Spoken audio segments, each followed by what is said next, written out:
And we are live. Thank you for joining us on CAPI Live tonight. Thanks so much for everybody for being here. I'm sorry for my tardiness. I had a little bit of a technical issue.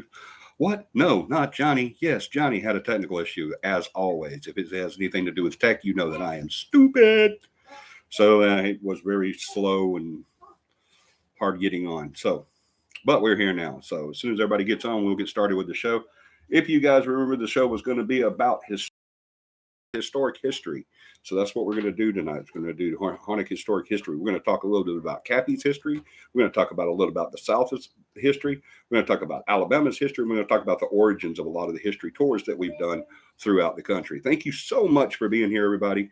I'm looking forward tonight. I know you guys are looking forward tonight. Hello, Cora. How are you? Hey, John. Everybody's starting to pop in now. I hate that. Cora, you were first again. You're always first, with the exception of that one. You guys hear me okay? I want to make sure the new send me a message and tell me if you hear everything I'm saying and it's clear and crisp. Please let me know you're here by sending a quick little text or message saying hello. That just lets me know you're here. The only thing the viewer counter does is tell me how many people is here, but it doesn't tell me exactly who that person is. So if you'll say hello to me, I'll be able to see your name pop up on my comments and I'll know that you are here. Hearing you well, a bit laggy, but could just be from my end. Yeah, it is a biggie. I asked for that a while back, and then you're just now saying it. So yeah, it is a little bit laggy there. John, can you go and share for us, please? And if you're on and you've not done so before tonight, if you could hit that like button, hit it so hard that it screams, ring the notification bell, and it without a doubt subscribe to the channel because we talk about everything paranormal, and paranormal is not all we talk about. We talk about whatever you bring to the table. We talk about life. We talk about everything but religion.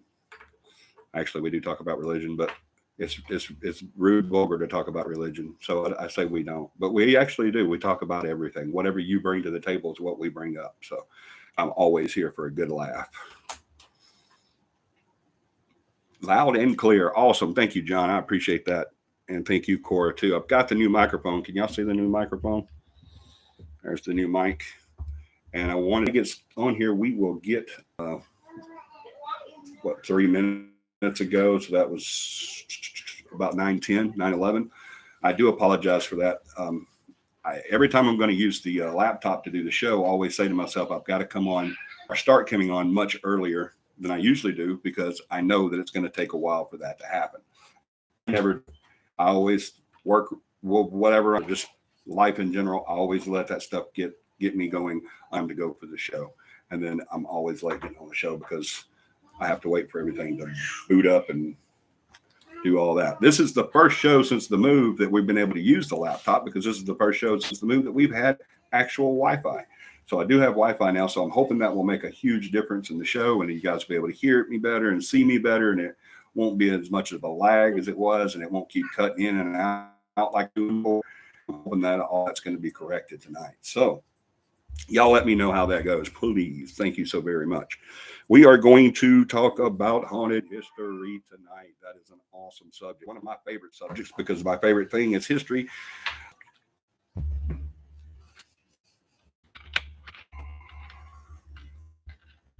And we will get it done as soon as everybody gets on.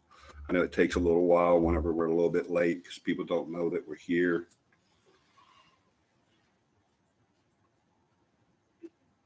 We'll get started with everything with the prayer requests and upcoming events and all of that good stuff.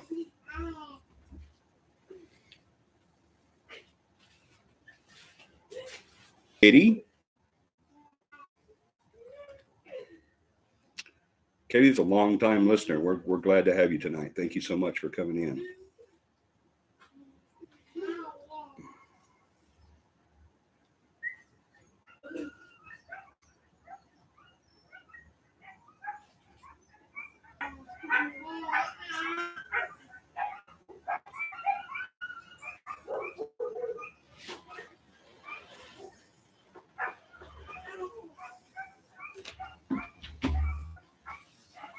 I am super excited about tonight. Everybody give me a hello. Even if you've already done that, do give me a hello right now because they're 0. pretty sure that's not correct, because I know that there was at least 4 people on just seconds ago. So even if you've already said hello, throw me a hey, hi, hello, how are you, whatever up there, just so I'll know that you're here, if you don't mind.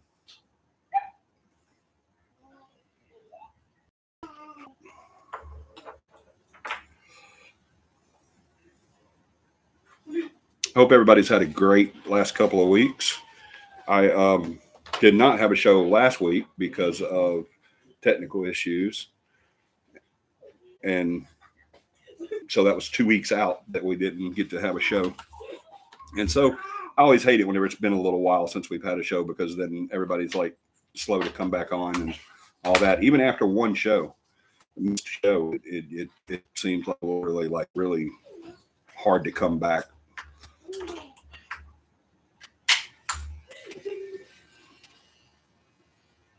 Okay, so Cora's the only one still here.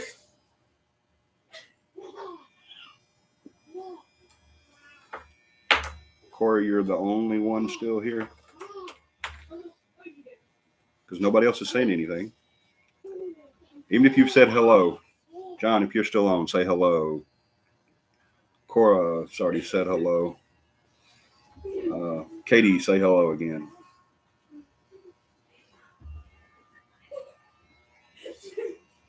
Just so I'll know you're still here.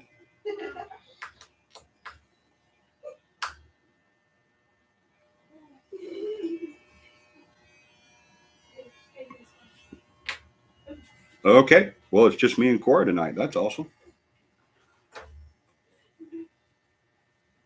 Cora and I will talk about haunted history tonight. How about that? We will talk about haunted history.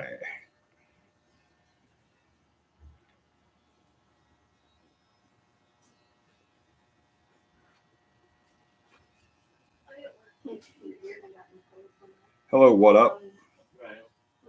Who are you? Do I know you?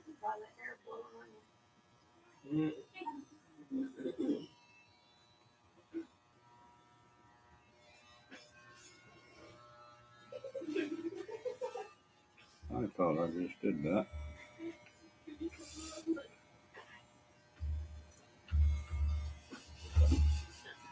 Okay, John's still here. He went to help. Could be technical issues. I get kicked out of the stream for some reason. You got kicked out? I'm sorry. YouTube's been acting up here lately. I know I wasn't able to go on YouTube earlier. It said that it was down. So, but I was showing that it was back up now. So hopefully they've got the little issues taken care of. The gremlins have been caught and screws have been replaced, I hope. We'll give everybody a few more minutes. John, find out where the team is at.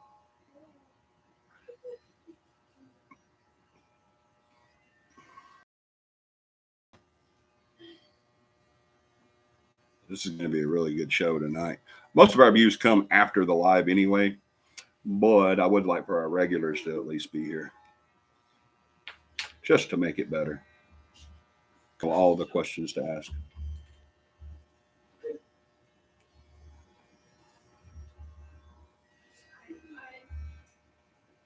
Sometimes I know more than what they need to ask.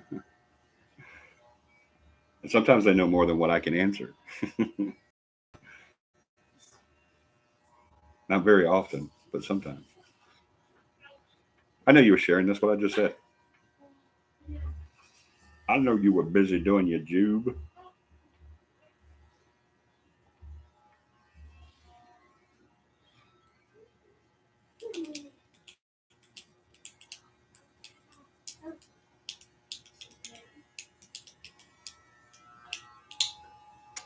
Where's the team at? Find out where the team's at, John. I sent a message, but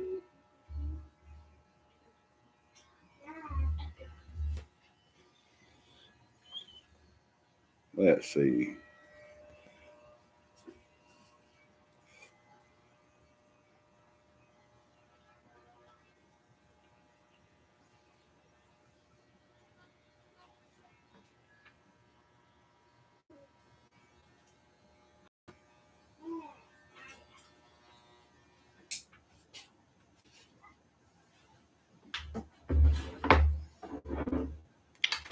Well, how was everybody's week while we're waiting? How was everybody last couple of weeks? Has everybody had a pretty good couple of weeks? Does anyone have any prayer requests to put up?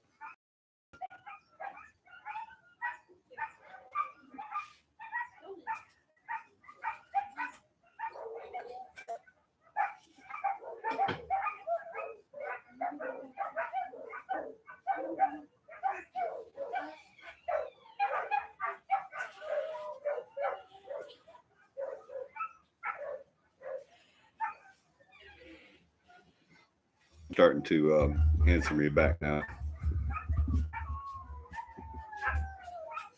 So,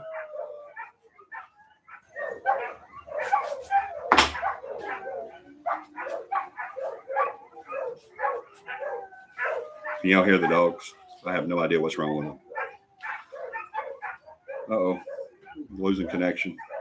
I don't know why we're losing connection, but we are. All right, let's do prayer requests real quick. Y'all continue to pray for our team. For Beth and Tom started back at Dollar General, just like you just said, and he got a new job as well. Also, we've got some issues they're going through, so keep them in your prayers as well. Probably YouTube being YouTube. Yeah, right. I know. For some reason, I keep losing. It keeps freezing up on me. I don't know if it's freezing up on y'all's end or not, but it is on mine. So I have to see.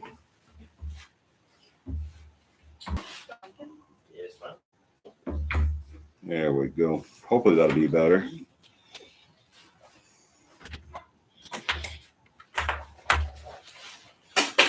Maybe it's starting to work now. You just come in and say what up and then leave? Is that what it is? I keep forgetting this laptop is not the CAPI laptop. And it has a CAPI laptop has a touch screen, and this one doesn't, so it keeps confusing me.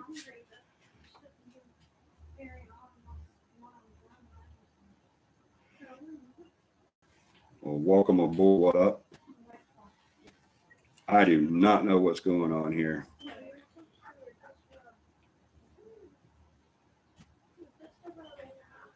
I'm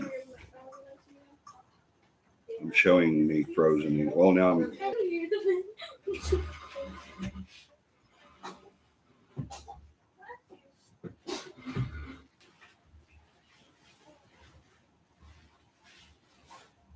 Mine is starting to freeze as well. I'm sorry, Cora.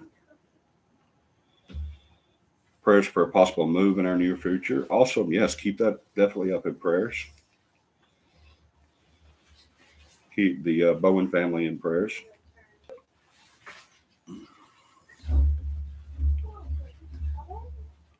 Give everybody a few more minutes.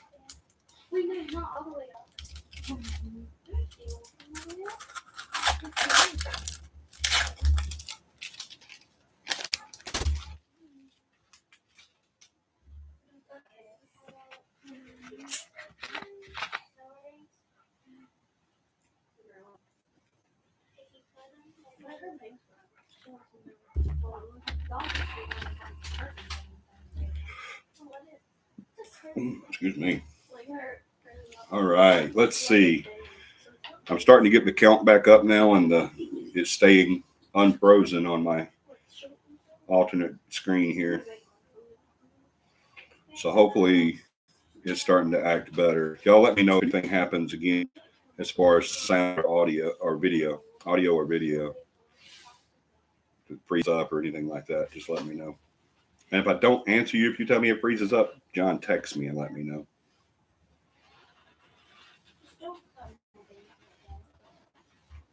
Yes, we have prayer requests going up right now.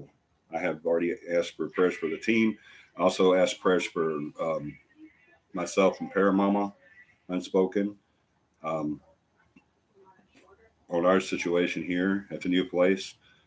So keep that in your prayers as well. I had 3 unnamed people to the prayer list as well. Because we don't have to know everything that's going on or who it is or anything like that. We just pray for those people. God knows everything, right?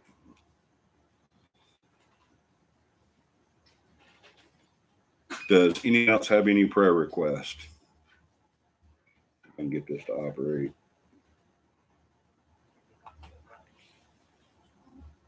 Oh, yeah, there we go. Perfect.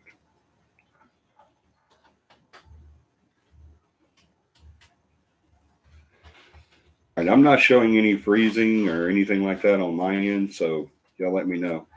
Good now. Can I request prayers for my grandparents? They've been having some health problems lately. Absolutely. Y'all put Cora's grandparents on the list as well. Have some health issues. The West family on your prayer request prayer list as well. That way, that Lisa West is still battling cancer, so let's breast cancer. So let's keep them in your prayers as well.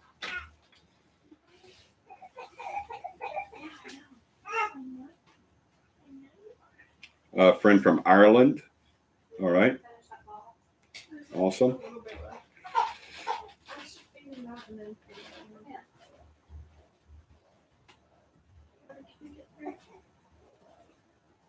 Definitely add them to the list as well. All the way down.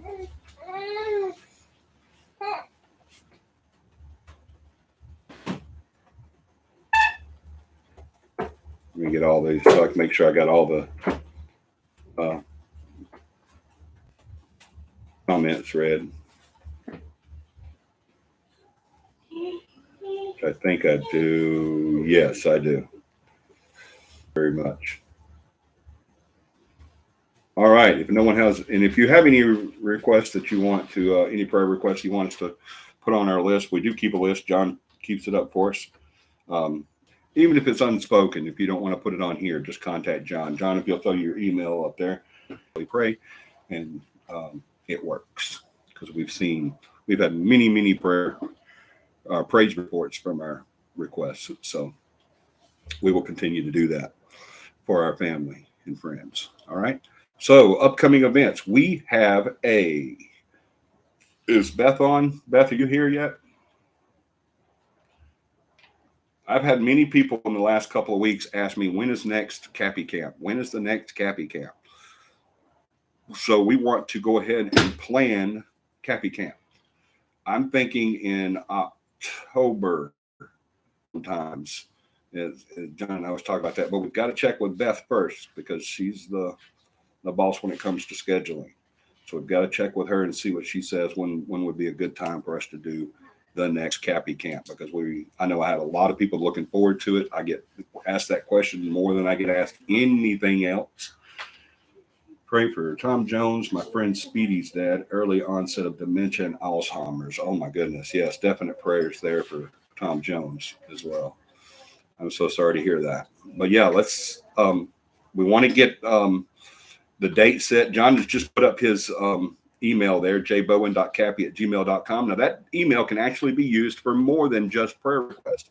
You can also use that if you want to join us on a CAPI camp trip. If you want to go to the CAPI camp trip with us, then you can just email John. He'll give you all of the particulars and schedules and times and dates and where and whens and hows and who's and all that stuff. He'll give it to you. And you'll be able to join us for CAPI camp, because that's what we love to do, is camp and talk about the paranormal. We do it so much. And it's been a little while since we've done one. We did have one planned back in July, but the weather did not cooperate. Actually, the weather did what the weather's supposed to do in July in Alabama. It was hot. It was very hot. But where we were going, I was thinking that the weather would be okay, that it would be, because it's in the mountains, and usually even there in the summer, the spring and summer, it's still kind of chilly at night in the mountains.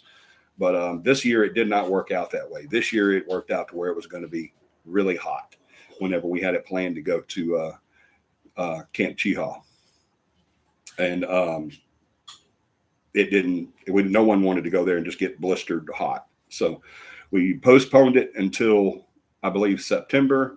but then scheduling with our investigations kind of got in the way. So I think we're looking at October now.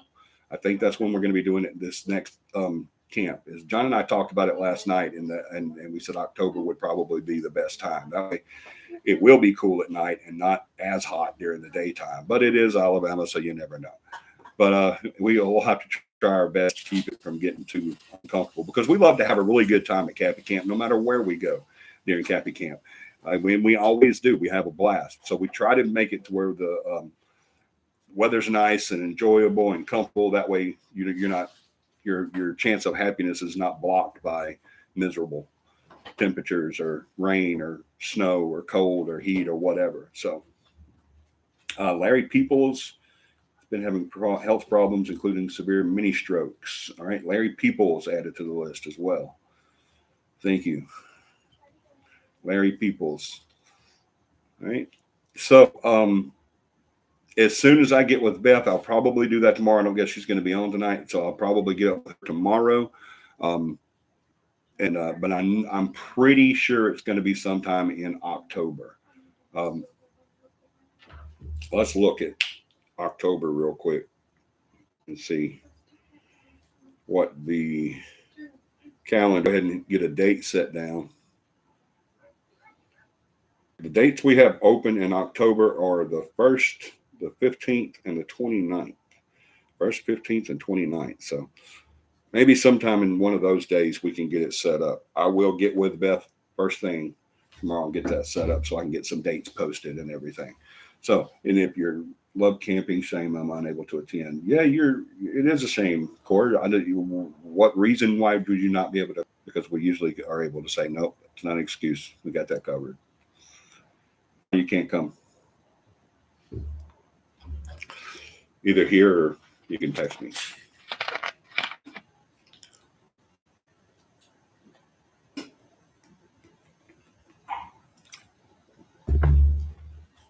Sorry, my mouth's getting really dry tonight for some reason.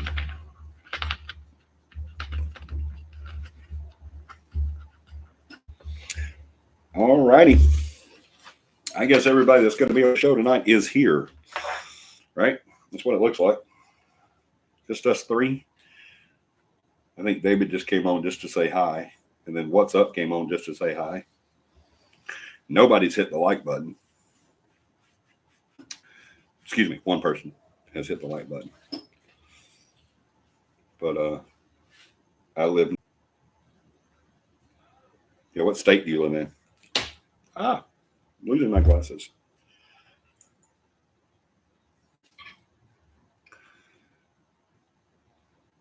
Just gotta love them.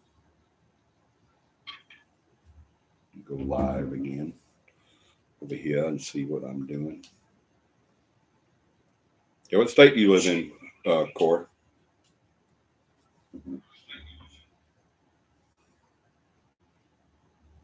Bring this up. There we go. Hey, Stephanie and Joey. Welcome aboard. We're just about to get started with our first in mini series of haunted history. Yeah, Cora, what state are you in? Where do you live? Because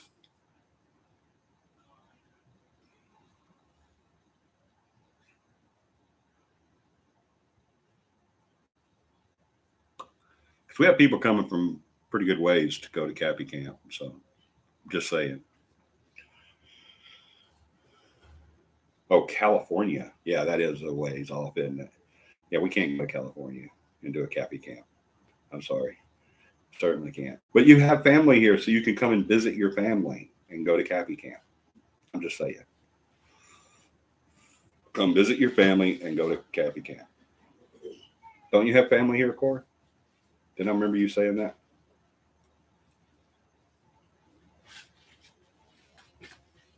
I think she does. I think she has family here. I could be wrong.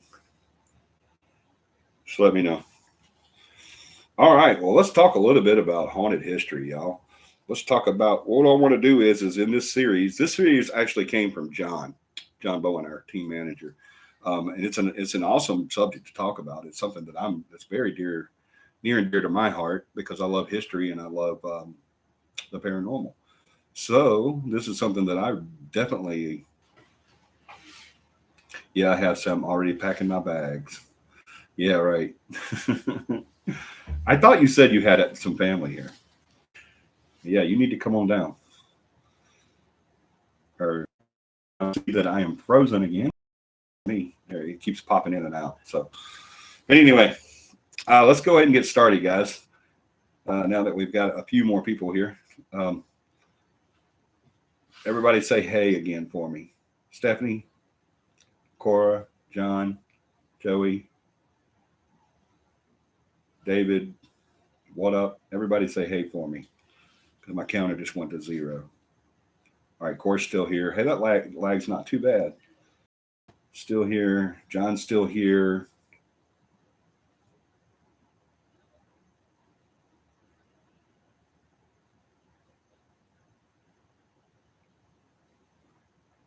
Okay, so I know it's not the lag because y'all came in pretty quick after I requested that. So I guess Stephanie and Joey aren't here. David's not here. And What Up is not here.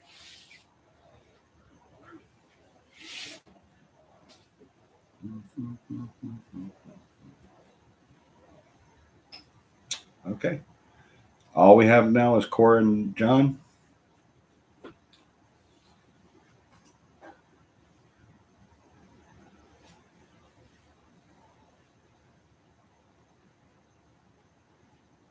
I guess so. That's okay. We can still have the show. Because, like I said, most of our views come in after the show is over with anyway, and they catch it on the flip. Because we do a live, and then we're not going to always do live, y'all. We're actually working on doing some uploads as well. So if you don't, then you won't be here. You won't be able to see it live anymore. Because there's going to come a time where we're not going to be doing lives anymore. Especially not sit down, talk, chat type lives. We may do investigation lives, but not these kind of personal and intimate type lives. We'll still do them sometimes, but not as much. You won't have that weekly interaction with the team. But hey, we are going to be doing a lot of uploads coming soon. Our tech manager, or not tech manager, but media manager is working on a couple other things, and she's going to be getting to this pretty soon, and I can't wait to talk about haunted history. I was talking about that I wanted to not just talk about the history of hauntings, but also the history of us, of CAPI itself. Um, where we came from, where we started, where we're going, where we're at now. You not necessarily in that order, but we started CAPI in 2005. I think it was 2005, wasn't it?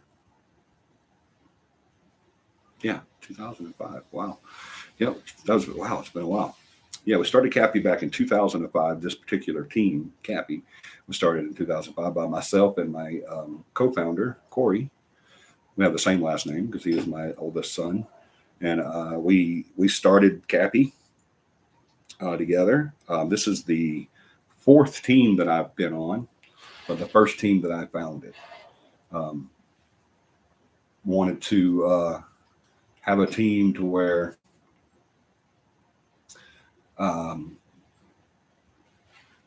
we could do the real paranormal and we could promote the real paranormal. The other teams that I were on were really close to what I do now, with a few exceptions. One was exactly what I do now, but everybody kind of got away from it, except for me and a couple others. But hey, but I wanted to have a team to where we could promote the real paranormal, where we could promote not only what we do in the paranormal, but how we did it, and to dispel a lot of the rumors that were out there, and to get rid of all the wives' tales and innuendos and all that stuff about the paranormal. I wanted to get rid of that stuff, and I wanted to look at the people to be able to look at the meat and bones of the paranormal, especially when it comes to hauntings.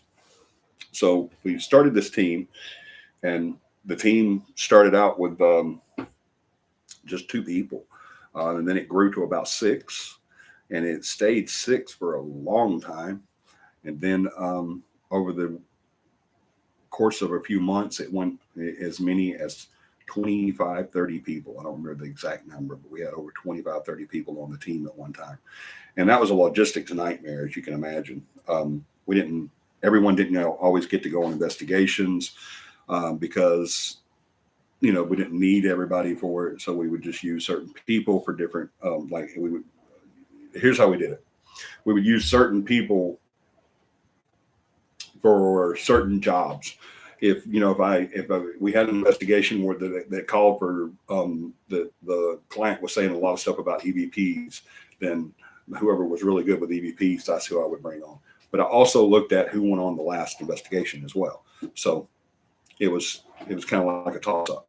If someone had been on the last 3 investigations and I needed their expertise, but someone else was just a nightmare and people's feelings were being hurt and stuff like that. So I said I would never let CAPI get that strong again because it was unneeded, to do what we wanted to do. If we were a team to just go and do events and, if we just went and did and gave talks and did haunted history tours and, and historic preservation and stuff like that, then yeah, I would love to have about 25, 30, maybe even 40, 50 people on the team because you need that kind of manpower when you're doing stuff like that. But what I didn't want is to have too many people on a team that all we did was hauntings because, like I said, it just turned out to be way too much of a logistics nightmare, and we just didn't want to do it. So we got the team down to about 4. And that stayed that way for a while. It would grow up to about 6 or 8 and then go down to, 3 or 4 and then go up and down, up and down. And over the years, it did that. It went up and down, up and down. We started out in Selma, Alabama. That's where the team originated, was in Selma, Alabama. And we grew in the paranormal as Selma grew in the paranormal. Now, I want you guys to know what we had to go through in Selma. A lot of people don't know this story about our origins. But when we started CAPI in Selma and started delving into the paranormal history part of Selma, we were coming in on the foothills of 2 other teams that had visited Selma. They did not live in Selma. They were away from Selma, but came to Selma because of the rich history there and so much hauntings, so many stories of hauntings. So we decided to start CAPI at a time that was on the foothills of these people, of these other teams, these other 2 teams. Well, the problem with that is both of those other teams, one not so well known, but one nationally known, had done a lot of stuff that, I'll say, rubbed people wrong. Okay, they did a lot of stuff that that wasn't on the up and up. They did some shady stuff as far as the paranormal goes. They were caught in situations, and so it built up a really bad taste in the mouths of these people. When you grow up in a small town that is big on history, once people don't like you, they don't like you, and there's nothing much you can do about it. Because you'll forever be known as that person that wronged them, right? You won't never be known as anything else but that person that wronged them. So it was hard. It was really hard. We had a lot of doors shut in our face and a lot of problems. People didn't trust us. They wouldn't let us come in their homes. They wouldn't let us come into their businesses. They wouldn't let us come into their historic sites or anything like that. We just didn't have any type of support. We didn't have. It was hard. We would do 1, maybe 2 investigations in a 2 or 3 month period, and it was just places that we could just get to, or that people we knew and stuff like that. So it was hard when we first started out. Then I walked into the Selma Dallas County Chamber of Commerce, and I wanted to see if they had in their possession a haunted history tour, like a lot of small towns do. And lucky for me, they did.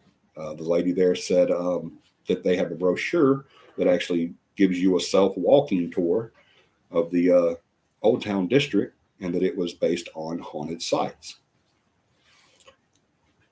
Their name sounds like Bick and Bubba Vic and Rubba. Yeah. Yeah. We won't say their actual names, but that wasn't the team. That was the people that brought the team in. Was someone who sounds like Dick and Rubba. Yeah. So John is so bad. But now I will say, in all fairness, the people that sound like Dick and Rubba, I own a few things I think they were surprised too. Okay. From what I was told, there was a few things that they were like, they said what? But there was some other stuff that they kind of pushed because they're looking for ratings and numbers. So it's understandable, but still doesn't make it right. But anyway, I wanted to put that little disclaimer in there. But we won't mention their names anyway, so nobody will know who it is. But the senior made me fell in love with it. The walking tour was awesome in Selma, the one that they had already had made up before we even formed the team. And I went on the little walking tour, but I did a little something different. In the brochure, it said, do not go into the homes. You just walk in by them. You're not welcome to come into the homes. Well, that wasn't enough for Johnny.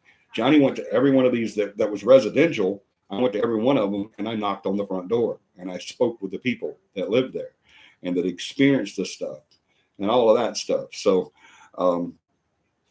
there was maybe one or two of probably 6 or 8 houses that was on this tour that either wasn't home or told me to get lost. So, but everyone else was actually very eager to talk about their experience and very open about it and everything like that. But they didn't want us coming in and investigating at all because they knew that was all hogwash, as a lot of them called it, because of the experiences they had from the previous teams. So we understood that. So, but I didn't give up. I kept on pushing forward, and I kept on trying to get it to go. And I wanted the team to build. I wanted the evil. That's right. I wanted the team to build, and I wanted to be able to put our voices out there, because I wanted the real paranormal to be recognized. I didn't want this stuff that everybody talks about, the paranormal being and all that stuff, and all these 3 o'clock in the morning and black cats and the number 13 and stuff like that. I didn't want any of that stuff. So I wanted to be able to tell people about the real paranormal. So I just kept on and kept on and kept on. Well, during another meeting, I went back to Chamber of Commerce after the tour, and I thanked them for letting me do this and everything. Well, the girl that I spoke with there was over tourism. And she actually said, why don't you let me take you on a tour?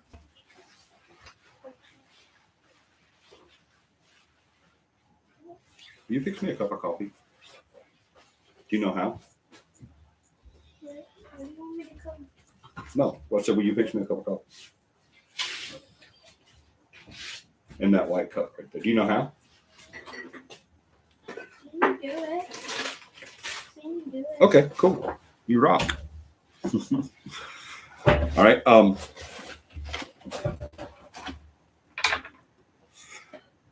So what I did was I kept pressing forward, trying to get it done. I spoke with the girl that was over tourism and everything, and I said, hey, all these things that you have here, why don't we have like some sort of event for this stuff? And she says, well, I've actually thought about that before.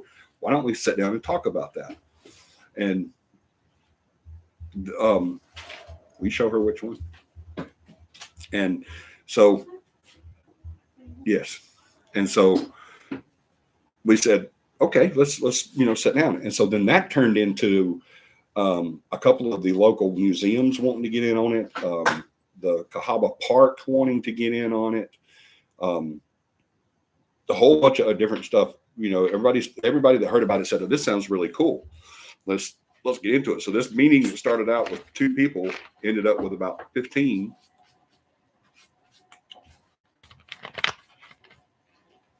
And then we started getting funding. And it started blowing up. And everybody was excited about it. And everybody wanted to know about this new team, this new CAPI team, this weird name, CAPI. Everybody wanted to know about it. And I had several people. The television news came to me and said, hey, we want to do an interview with you. We want to be able to get your name out there and let people know what you're doing and what you're doing for historic preservation and all this stuff like this. And I said, I don't do interviews. I'm sorry, you can go interview the people at CAPI, you can go interview the Chamber of Commerce, you can go interview the Historic Preservation Society. They'll tell you everything about what we're doing. I said, but I don't do interviews because I'd been messed up a lot of times, a bunch of times before that, even before we started CAPI with reporters and stuff like that. It would always turn stuff around and make it whimsical and try to turn it into and I said, I'm just not going to do that. One day after our meeting, old, she was really old, but she was feisty. She was amazing. One of the best people I've ever met in my life. She's passed on now, so I guess I can say her name. Her name was Jean Martin. She was a member, an officer in the Selma Historic Preservation Society. She was also the curator at one of the local museums that was reported to be haunted. And she was also a reporter for the local newspaper called the Selma Times-Journal. Jean approached me one day after one of our meetings that she had attended because she was over the museum that was going to be part of the tour. And whenever she talked to me, she says, I want to do an interview with you and put it in the paper. I said, Miss Jean, I would do anything in this world for you. I love you to death. I said, but I will not do an interview with you. I said, I'm sorry. I said, not even you. If there was anybody I would do an interview with, it would be you, but I won't do it with anybody. So I was trying to be tactful because I loved her so much and I didn't want to hurt her feelings. And I definitely didn't want to make her mad. She was very prominent in Selma, but she could really blackball me. But I was trying to be tactful and trying to be smart about it. And I told her, I said, I'm sorry. I said, I just don't do interviews. And she said, okay, I'll tell you what. First, she looked at me and she smiled. And she said, you're going to give me an interview. And I didn't say anything. I didn't say, well, no, I'm not neither. I was just like, okay. And she said, I tell you what.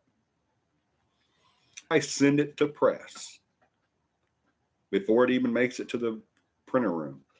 I will give it to you and let you proofread it. And if you agree with it, we'll go with the story. If you do not agree with it, you call me, tell me, no hard feelings. I throw it in the trash. And we know we don't do the story. And I said, officially on the record, you promise? And she said, yes. And I said, okay, I'll give you that interview. And so we sat down for a couple of hours there at the museum. The next day, as a matter of fact, and we had a long, long talk about paranormal, about Selma, about the real paranormal, about CAPI, about me, about Corey, about the team. And it was an awesome, awesome interview. It really was. She did publish that. I read it and I approved it and gave it back to her.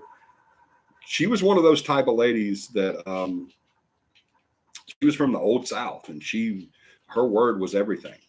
And if she said she was going to do something, she would do it. So I believed her 100%. She brought me that paper and let me read it, that article, and let me read it. And she took it to press, and it became front page news. And it was on the front. I used to have a copy of it. I don't have it. I'll have to try to get one. But yeah, it was on the front page of the Selma Times-Journal. And after that, the calls started pouring in because everybody said, if Jean Martin likes you, we love you. Because Jean would not steer anybody into the historic preservation that wasn't legit.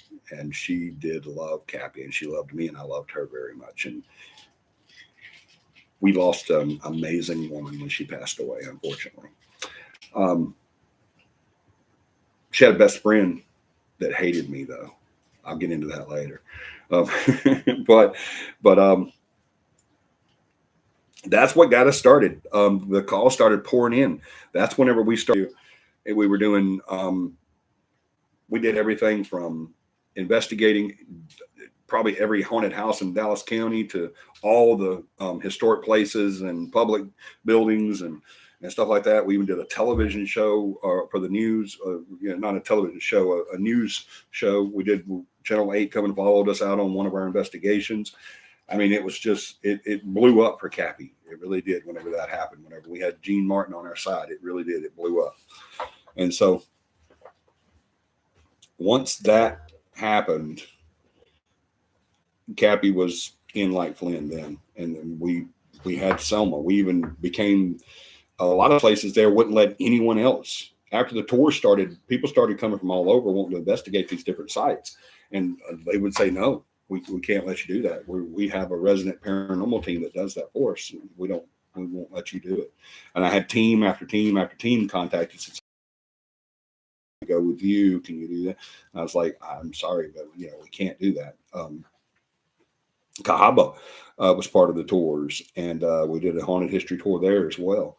And they said anybody that come to them, they would tell them, no, you've got to get past Johnny first. You've got to do an interview with Johnny. If he says yes, then you can go. But if not, then no, you can't do it. And for many years, that's the way it was in Dallas County. If you wanted to investigate the paranormal, you had to go through CAPI. And not many people ever did. But Selma was rich in history. Selma was big in history. I think that's one of the reasons why it went off like it did, is because Selma is a huge historic town. It's got so many aspects of history. One of their mottos was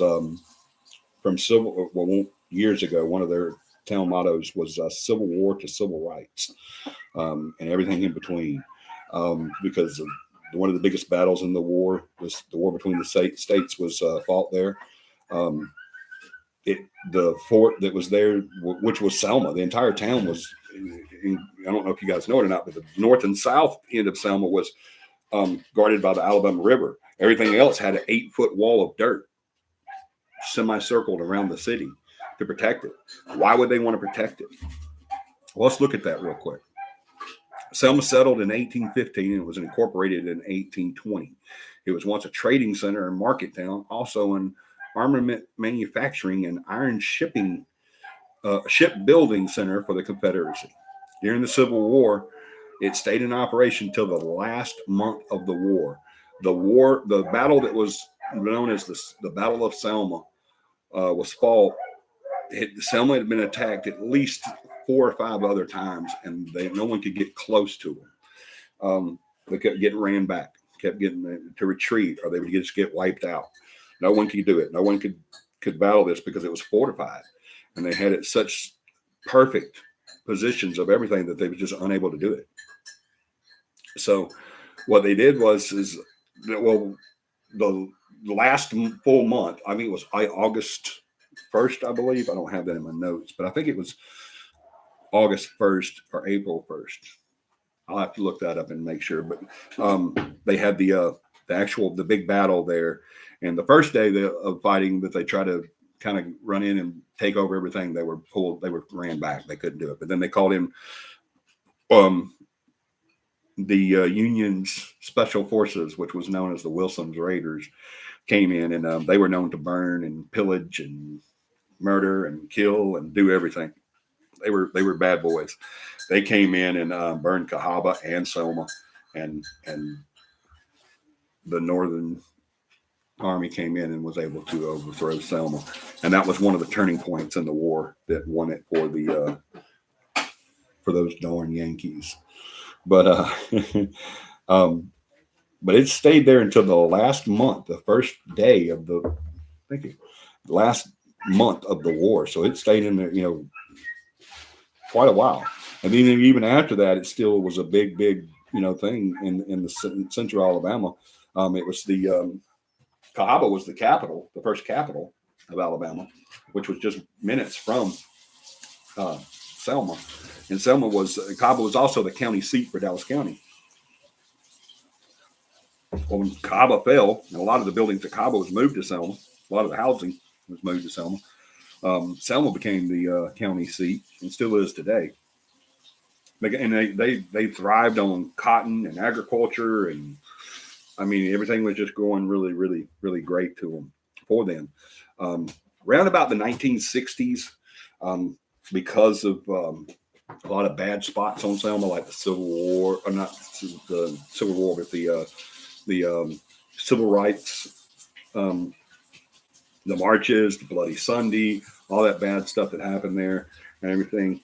And then they had an Air Force base there that closed in the early 70s or mid 70s. It closed down, and so it just kind of wiped out the town. And so they had to turn to tourism. It was their biggest thing. People wanted to come from all over to talk about Selma. It's interesting.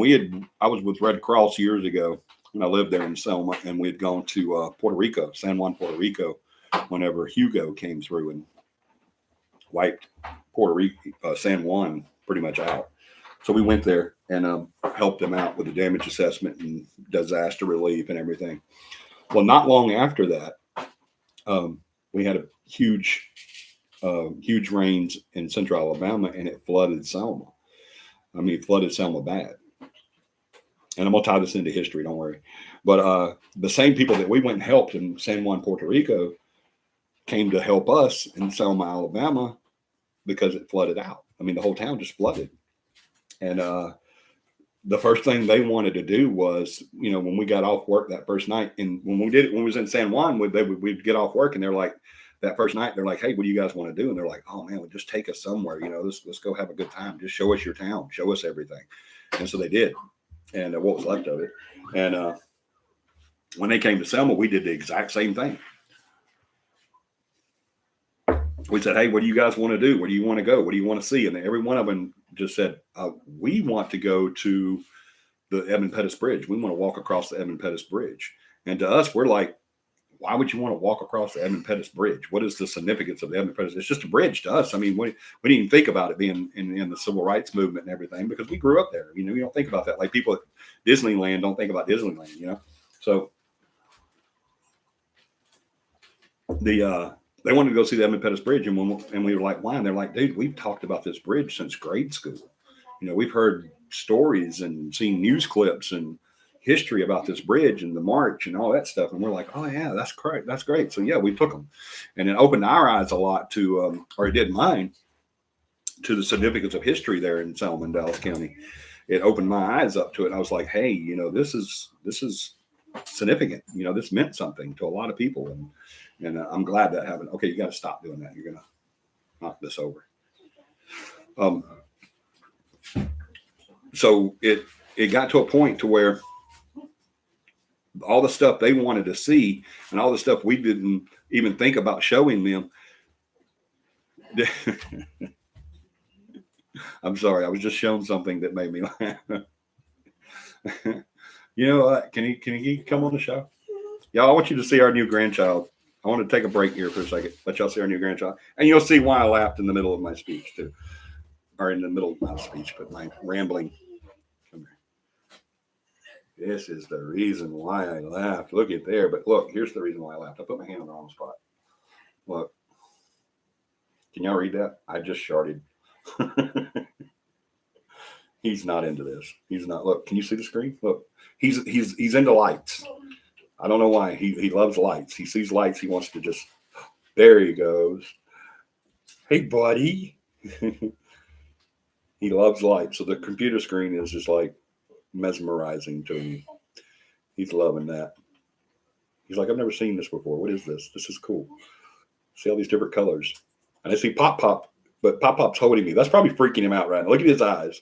He's like, Pop's holding me, but yet he's in that box right there. How is that happening? He looks like he's fixing to cry. He really does. He's freaking out. He's like, how did they get Pop in this little box, but yet Pop's holding me? I think that's Pop. He's scared to turn around. He don't want to look. He's like, I don't want to look. I don't want to turn around because I don't know who's holding me. I thought it was Pop, but Pop's in there. So it can't be him. It was him. He's not understanding this at all. He's like, this is freaking me out, man. All this different stuff. Look, you want to say something? Go ahead. He's a man of few words. He's actually a man of many words. He's just not talking right now. Believe me, he don't shut up. He's always talking. I can't wait to see what he's saying. Trust me, because it's going to be cool. Bye, buddy. Oh, God. I'm still there. You're still on it, though. That's crazy. Let me hit no here. Okay, there we go. My screen just went blank. I'm sorry. And then it asked me a question. I'm sorry. But yeah, that's the reason why I laughed, y'all. She showed me that shirt that said I just sharted, and that was perfect. But yeah, that's Colton Blake, our new addition. And he is amazing. He's a very happy baby, but when he gets mad, he gets mad. Yeah, he's awesome. So I'm sorry to interrupt all that, but where does one even find a shirt like that? Someone made it, and we were given to. It was made. Someone handmade that and gave it to them. So yeah, they didn't find it. Okay, thank you, John. The Battle of Selma was April 2nd, 1865. The battle actually started April 1st. And I'll put that in there because the Yankees got their butts kicked. But yeah, it went on into the next day, and that's whenever the main thing happened. But yeah, it actually did start on April 1st. That was the first day of the last month of the war. I told y'all when he gets mad. Told y'all. Beautiful baby. Oh, they said, greetings, beautiful Dakota, too. Greetings. John said, greetings, beautiful Dakota. And he said, beautiful baby. He is beautiful. He's amazing, y'all. Babies are not usually pretty when they're first born, but he was actually a cute baby when he was first born. Babies usually, to me, look like lizards when they're first born. They're not attractive at all. But this kid was. He was cute when he first popped out. He really was. And he still is today. And he's going to be a big guy, too, because he's already growing like wildfire, y'all. I'm not kidding you. He is growing quickly. Quit terrorizing the baby. That would not be me. He didn't start that until Mimi got him. That's Paramama. That's not me. He was fine when I had him. He didn't start all that until Paramama got him. It's Mimi. Paramama is Mimi, and I am Papa. That is our headings now. Mimi and Papa.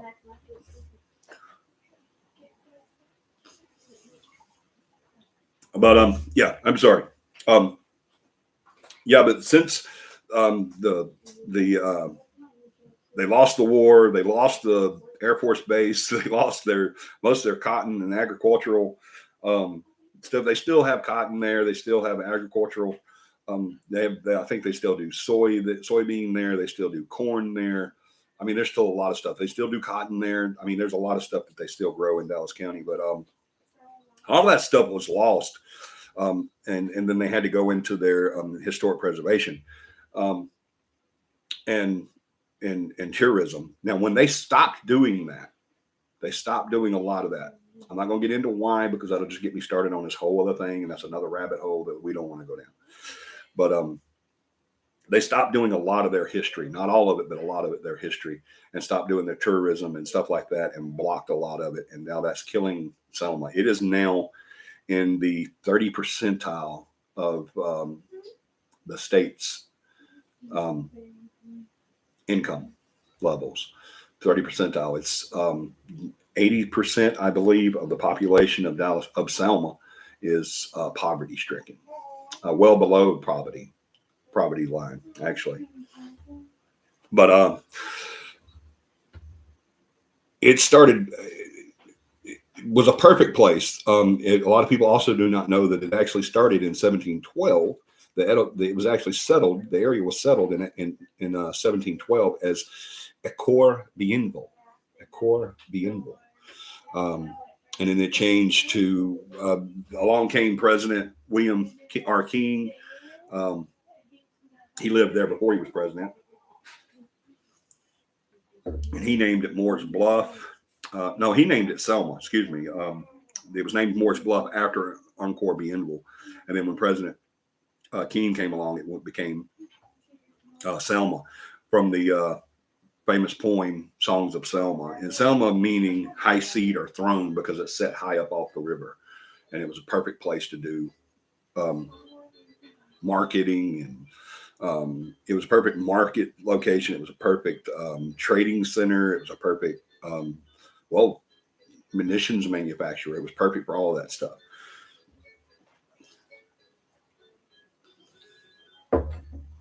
And so some bad decisions and bad leadership, it's turned into what it is today. And that's sad because that's my hometown. I was born there, and then we went off a lot of other places. But it's sad because Selma is an awesome place. I remember whenever it was really, really awesome in the 70s and 80s, it just is sad that it's turned into what it is now. But it does still have history there. It does still have a lot of nice structures there. A lot of, remember what I said whenever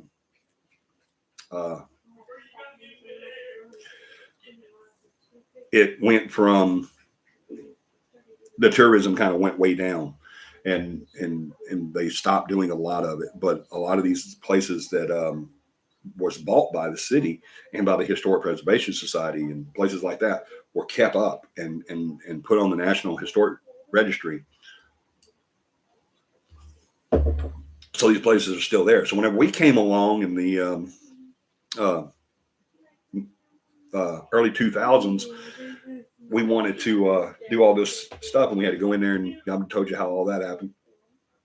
And we got to go to all these different places. We just got a key to the city, if you will. We were just invited to everywhere. And some of the places that we did, and we actually included on the tours, were places like Sturdivant Hall, which has huge history behind it, the Joe T. Smithman Building, Brownstone Manor, O Depot Museum. Oh my gosh, so many beautiful, amazing, I mean, just, and so many residents there that was just, I mean, so beautiful, and that were Victorian and these Greek geckos. And I mean, it was just, it was amazing. It really was. It was stepping back in time. One of my favorite places there was Sturdivant Hall. It was constructed it started in 1952, and they finished it in 1956 for the Watts family. They lived there until around 1864, and it was sold to a local banker named of John McGee Parkman.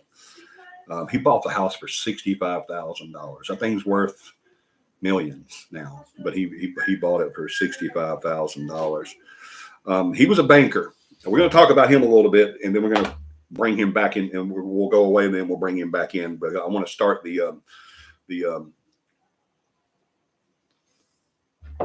tale of John Parkman, John McGee Parkman. John Parkman was a banker in Selma, a very wealthy man, very successful in investments and real estate and stuff like that. He got a bunch of other people to do that as well. He wanted them to invest their money, and a lot of them did, because they seen that everything he touched turned to gold. So they're like, hey, we want to be with this guy. And so what they did is they came to him, or he came to them, and he said, hey, if you'll invest, I'll guarantee you're going to make money on this. Look what I've done. And they're like, oh yeah, absolutely. They were giving this guy money hand over fist. And they were like, yeah, absolutely. Give us. And so he did, and they did. And a lot of the projects that he had going, and also the fall of the bank that he ran, a lot of that money just went bye-bye. And so there was a lot of investors that were very angry because they lost all their money. And so they blamed John Parkman. And then John Parkman swore to his innocence. I didn't steal your money. We invested it, and it went bad. It happens. I'm sorry, but that happens. Everyone knows if you go to the stock market and you want to be on Wall Street, you want to invest your money, you're taking a chance. I mean, it's a gamble. You can go to the Vegas Strip, put your money in there. You can go to the stock market, put your money in there. You're not most times than not, you're going to lose everything. So that's what happened. I mean, it just went under. Well, they didn't believe that. They said, Parkman decided to take all their money, and that's how he got rich, was taking everybody's money. And it was his fault that the bank failed, and it was his fault that the investments failed, and it was all his fault. Well, they had a trial, and everyone testified against him and said he was a bad guy. So they put him in prison out at Cahaba, which, like I said before, is just minutes from Selma. And so they put him in prison. Well, he had a group of guys and girls that really liked him and said that he was innocent, that he shouldn't be in prison. So a group of them went back to the courts and to the magistrates and said, hey, you got the wrong guy in prison here. He didn't do anything wrong. He invested money too, and he lost it, just like all these other people did. It wasn't his fault. It just happens. And so after reviewing everything and looking at all the evidence and everything, the court says, you know what? You're absolutely right. John Parkman didn't steal these people money. He lost money too. Everybody lost money in this. It just didn't work out the way everybody thought it was going to. So we're sorry. Let's dispatch a messenger via horse out to the prison in Cahaba and tell them to release John Parkman, get him out of there. Well, at the same time that this was going on, there was another group of John Parkman friends that were out at the prison trying to break John Parkman out of jail, which was a really bad thing, a really bad idea. The prison out at Cahaba was an old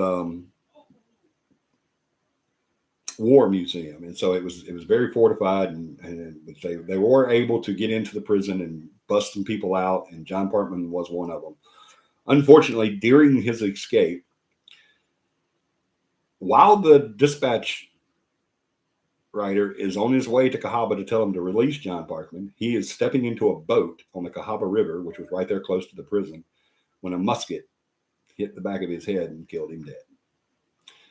So this poor guy was about to get out of jail legally, but broke out of jail illegally and was shot and killed.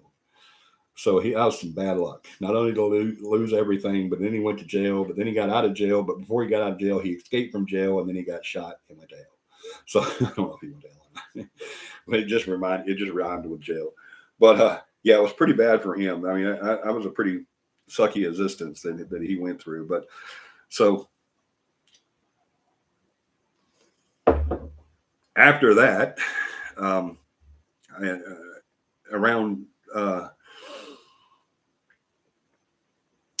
1870, the house was sold to Emil Gilman, who was a Selma merchant, very wealthy Selma merchant. The Gilmans owned the house from 1870 to around 1957. So they had it for a long time. The city of Selma purchased it after that for around $75,000. And remember, this house, you guys haven't seen. Let me see if I can show you a picture of this house. $75,000 went by the front door of this house today. It was worth much more money. Well, I mean, then it was probably a good price in the 1800s, but today it'd be worth millions upon millions. But yeah, that was. They owned it. The Gilmans owned it all the way up to 1957 until they moved out of town, out of state. The city of Selma purchased the home from the Gilmans. Not just the city of Selma purchased it. The city of Selma purchased it. The Dallas County purchased it. The Historic Preservation Society put some money in there. But the most of the money came from a grant from the estate of Robert Daniel Sturdivant. There was provision in his will that said once they get that $50,000, that it had to be set up as a museum. So that's why the city and everything bought it, and they renamed it to the Sturdivant Hall because of Robert Daniel Sturdivant, and that's why it's called Sturdivant now. And even today, a lot thanks to Catherine Tucker Wyndham. In her book, 13 Alabama Ghost, she talks about the Sturdivant Hall, and she talks about John Parkman coming back as a ghost there. She's the best friend of Gene Martin, who didn't like me because I was a paranormal investigator. Paranormal authors and paranormal investigators usually don't get along because we find out the truth and usually dispel a lot of stuff that they write about. So it doesn't work out. A relationship doesn't work out between authors and investigators. Very seldom does it ever work out. So, but yeah, that's Sturdivant Hall is an extremely nice place. I had the great fortune of being able to stay there for a good while, and I had the even better fortune and pleasure to actually investigate Sturdivant Hall. Along with the Smithman Building, which is also another museum that was a hodgepodge of activity in Selma. One of the most haunted places in Selma. This place was, oh my gosh, it was built by the Freemasons, actually built it in 1847 as an orphanage. And they built in 1847 as an orphanage and opened as an orphanage in 1848. That only lasted a few years and they lost their deed to it. It became a hospital during the Civil War. 1866 to 1902, it was the Dallas County Courthouse. 1904 to 1908, it was the Selma Military Institute. It then became another hospital, hospital/hospice hospital. It was a Vaughn Memorial Hospital from 1911 to 1960. And then another place was built that became Vaughn Memorial Hospital after that we also investigated after it closed. And then they later tore it down, unfortunately, because that was, we always got evidence there. But City of Selma in 1969, it opened as a historic civic building and museum. In 1971, the city and a bunch of other people bought the Smithman building in 1969, and by 1971 they were able to open it up as a museum that talks mostly about the history of Selma, not just that building, but of Selma in general. And that was one of the most awesomest investigations that we've ever done, was at Sturdivant. I mean, at the Smithman building. Sturdivant was awesome as well. We got a lot of evidence there, but the Smithman building was really, really cool. Yeah, John just popped up a link to travel places to go in Alabama, so y'all check that out. I'm sure it has a lot of those in there. We're going to talk about more buildings, more sites in Selma. We're going to stay on that area for a little while, talking about haunted history. Here's what I want to do with this, guys, just so you guys will know where we're headed with this. John suggested that we do this for the rest of the season, that we actually close out the season with this topic. And so that's probably what we're going to do, is finish out this season for just this subject, for haunted history. And what we're trying to put together here is what we want to do is we want to talk about a lot of these places that we have visited and we have investigated. And then we want to take that to actually taking you there, taking you to these different places, and letting you see for yourselves, doing lives at these different places. And that's what we're shooting for. Don't know if we'll be able to investigate while we're there. That would be great if we can, but if we can't, then we'll at least, be able to show you these places. But we're going to see how all that works out and get it taken care of and get all the stuff planned out and everything in the next few weeks and everything. But in the meantime, we're going to be talking about these different places. We're going to stay in Selma for our next series, our next show, which is next Sunday. We're going to stay in Selma to talk about more buildings there, more of the historic preservation. Then we're going to move on to Cahaba, which we're also going to take you out there and show you some stuff of historic significance and of paranormal haunted history.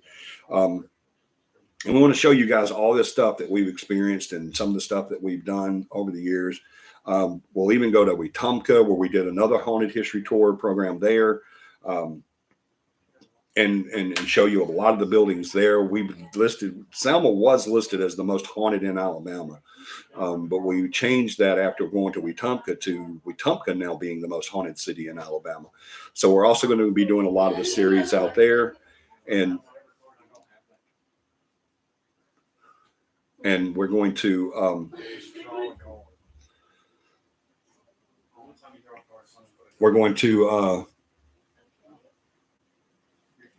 do as much as we can as far as bringing you guys to these different sites. We got a lot of work out there. We got to get permission to be there and permission to film and all that stuff like that. So as soon as we get all that worked out, we are going to be taking you guys to these different places, and it's going to be a blast. I know it is.